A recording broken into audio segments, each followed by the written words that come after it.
একটি চাকরির বিজ্ঞাপন, মাসে ভালো বেতনের প্রতিশ্রুতি, আর নিচে লেখা জরুরি ভিত্তিতে লোক নেওয়া হচ্ছে। কিন্তু আপনি কি জানেন রোমানিয়ায় সত্যিই কোন কাজের চাহিদা বেশি?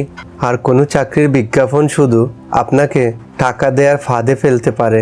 আজ অনুমান নয়, রোমানিয়া সরকারি চাকরির তথ্য থেকে জানবো 2026 সালে কোন 10 ধরনের কাজে বেশি ভ্যাকেন্সি দেখা যাচ্ছে।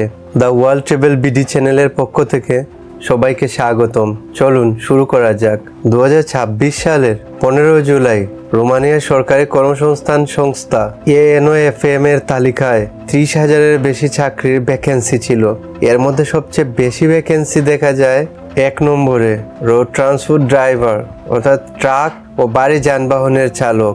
2 নম্বরে কুরিয়ার বা ডেলিভারি কর্মী। 3 নম্বরে দোকান ও কমার্শিয়াল কর্মী। 4 নম্বরে ওয়্যারহাউসে পণ্য পাঠানো ও নামানোর কর্মী। 5 নম্বরে নির্মাণ ও ভবন ভাঙার সাধারণ শ্রমিক। 6 নম্বরে কারখানায় যন্ত্রাংশ সংযোজন ও অ্যাসেম্বলি কর্মী। 7 নম্বরে সিকিউরিটি গার্ড। 8 নম্বরে কিচেন হেল্পার বা সহকারী বাবুর্চি। 9 নম্বরে নির্মাণ সামগ্রী কাটা ও ভাঙার শ্রমিক এবং 10 নম্বরে ক্লিনার বা পরিচ্ছন্নতা কর্মী। তাহলে কি এই 10টি কাজেই একজন বাংলাদেশি সহজে চাকরি পাবেন? না, বিষয়টি এত সহজ নয়।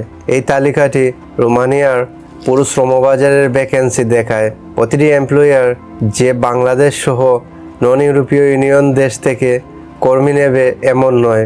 বিদেশি কর্মী নিয়োগ করতে এমপ্লয়ারকে নির্দিষ্ট আইনি শর্ত পূরণ করে এমপ্লয়মেন্ট অথরাইজেশন নিতে হয়। আরও একটি বিষয় খেয়াল করুন, সব ভ্যাকেন্সি এবং লেবার স্টোরেজ এক জিনিস নয়। কোনো পদের বিজ্ঞাপন বেশি থাকতে পারে, কিন্তু সেখানে স্থানীয় কর্মীও আবেদন করতে পারেন।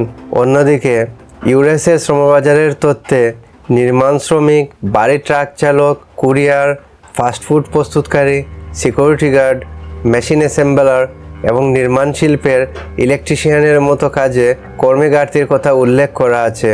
তাই শুধু সাধারণ শ্রমিক হিসেবে নয়, একটি নির্দিষ্ট দক্ষতা দিয়ে আবেদন করলে আপনার অবস্থান শক্তিশালী হতে পারে। যেমন ড্রাইভিংয়ে বৈধ লাইসেন্স ও অভিজ্ঞতা, ওয়েল্ডিং বা ইলেকট্রিক্যাল কাজের দক্ষতা, কনস্ট্রাকশনের বাস্তব অভিজ্ঞতা অথবা মেশিন পরিচালনার প্রশিক্ষণ। কিন্তু কোনো এজেন্সি যদি বলে কাজ যে কোনো একটি হবে, কোম্পানির নাম পরে জানানো হবে অথবা কন্ট্রাক্ট না দেখে আগে পুরো টাকা দিন, তাহলে থামুন। টাকা দেওয়ার আগে অত্যন্ত 6টি বিষয় দেখুন: কোম্পানির নাম, চাকরির সঠিক পদ, কাজের শহর, গ্রস স্যালারি, দৈনিক কাজের সময় এবং অ্যাকোমোডেশন ও অন্যান্য ডিডাকশনের শর্ত। মনে রাখবেন, চাকরির নাম ওয়্যারহাউস ওয়ার্কার বলা হলো, কিন্তু কন্ট্রাক্টে লেখা থাকলো অন্য কাজ। রোমানিয়া পৌঁছানোর পর সেটি আপনার বড় সমস্যার কারণ হতে পারে। তাই মুখের কথাকে নয়, চুক্তিতে লেখা তথ্যকে বিশ্বাস করুন। সংক্ষেপে, রোমানিয়ার ড্রাইভিং, ডেলিভারি, নির্মাণ, কারখানা, ওয়্যারহাউস, নিরাপত্তা, রান্নাঘর এবং পরিচ্ছন্নতার কাজে নিয়মিত ভ্যাকেন্সি দেখা যায়। তবে ভ্যাকেন্সি থাকা মানে বিদেশি কর্মীর জন্য স্পন্সরশিপ নিশ্চিত নয়। আপনার লক্ষ্য হওয়া উচিত দক্ষতা তৈরি করা, বৈধ এমপ্লয়ার খুঁজে পাওয়া এবং কাজের সঙ্গে কন্ট্রাক্ট মিলিয়ে দেখা। ভিডিওটি উপকারী হলে লাইক দিন, আর রোমানিয়ায় চাকরি খুঁজছেন এমন একজন মানুষের সঙ্গে শেয়ার করুন। The world travel BD subscribe করে সাথে থাকুন। এখন সবচেয়ে গুরুত্বপূর্ণ প্রশ্ন, এই কাজগুলো আসলে বেতন কত? এমপ্লয়ার যে স্যালারি বলছেন সেটি গ্রস স্যালারি নাকি হাতে পাওয়া নেট স্যালারি? আর ওভারটাইম, ট্যাক্স এবং অন্যান্য টাকা কাটার পরে মাস শেষে আপনার হাতে কত থাকতে পারে?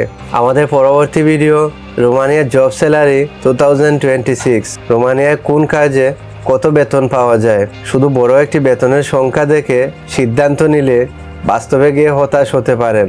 তাই রোমানিয়ার চাকরির চুক্তি বোঝার আগে পরবর্তী ভিডিওটি অবশ্যই দেখুন। দেখা হবে পরের পর্বে। ততক্ষণ পর্যন্ত ভালো থাকুন, সুস্থ থাকুন। ধন্যবাদ।